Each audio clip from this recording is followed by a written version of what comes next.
Assalamualaikum warahmatullahi wabarakatuh. Banyak mungkin yang tidak tahu bahwa Anies telah coba dulunya menghabisi dinasti politik di partai politik.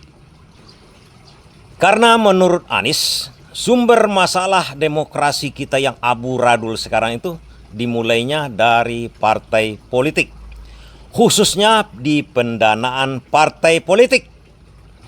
Kalau kita kaji lebih jauh, tindakan yang akan saya beberkan kepada kawan-kawan sewaktu Anies Baswedan menjadi gubernur.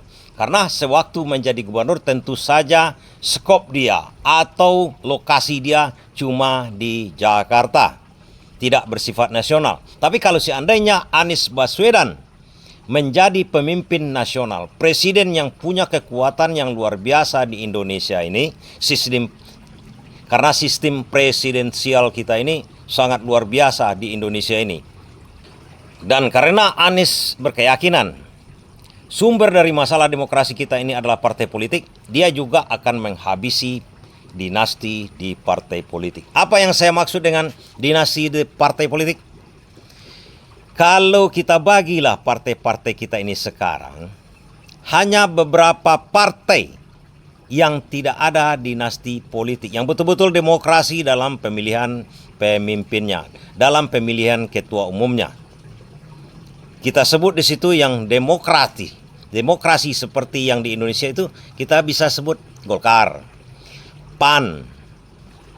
Tapi partai yang lain kita sebut PDIP. Sebutlah itu Gerindra. Sebutlah itu Demokrat. Apa yang terjadi di situ? Sejak mulai lahir sampai mungkin mati partai itu juga orang yang paling menentukan di partai tersebut. Apakah bisa kita percaya partai yang melaksanakan dinasti dengan sistem feodal seperti itu akan melahirkan demokrasi di Indonesia? Tidak. Saya tidak percaya sama sekali.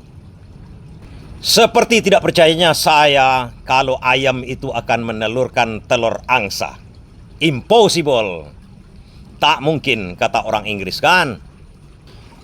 Dan apa yang dilakukan Anies pada waktu memimpin Jakarta? Dia berikan dana hibah kepada partai. Memang uangnya bukan uang pribadinya. Mana mungkin Anies bisa memberikan 27 miliar rupiah kepada partai-partai politik yang ada kursinya di DPRD Jakarta. Tak mungkin. Memang dari anggaran dari pemerintahan Provinsi Jakarta yang memang pendapatan daerahnya luar biasa. Sedikit sama dia. Tapi apa artinya di situ tindakan Anies ini?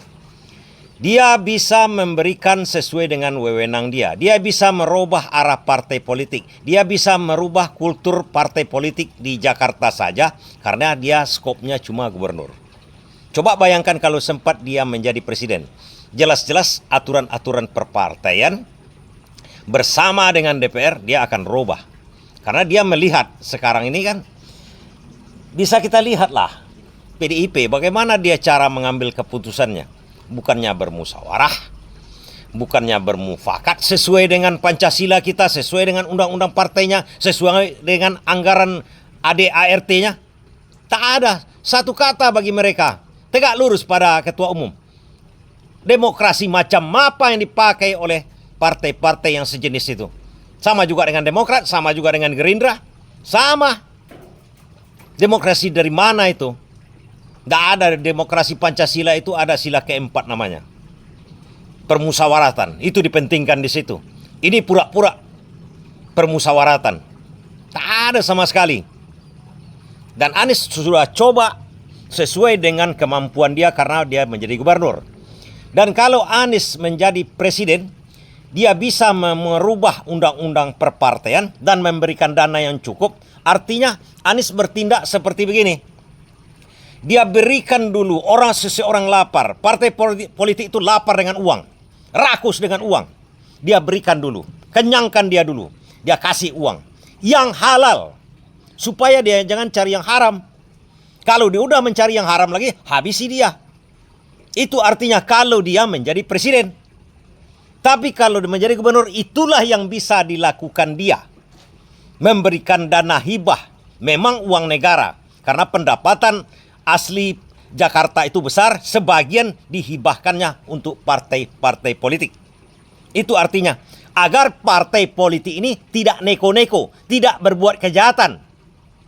Itu ini lakukannya kemarin di Jakarta kan. Orang banyak tidak tahu. Coba bayangkan kalau dia sempat menjadi presiden dan dia bisa merubah undang-undang perpartaian ini. Tidak boleh misalnya, kita kan ada kebelon-belonan kita.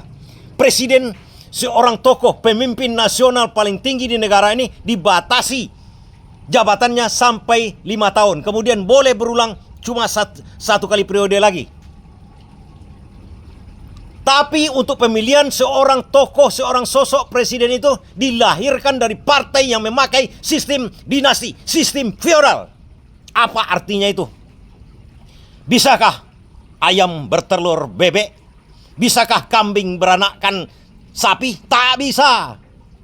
Itu harus dirubah dulu. Termasuk undang-undang kemarin itu masalah presiden threshold itu. Itu kan produk mereka. Produk Lateung namanya itu. Kalau partai sudah melaksanakan sistem feodal itu, peraturan-peraturan yang dilahirkan dari partai-partai tersebut adalah peraturan-peraturan feodal. Itu jelas. Tak bisa disangkal lagi. Itulah yang harus kita rubah. Itulah yang kemarin pendukung Anies Baswedan ingin merubahnya. 2029 udah pasti bisa kita rubah kalau Anies Baswedan menjadi presiden. Mereka berbicara partai-partai itu demokrasi, tapi tegak lurus. Ketua umumnya itu saja.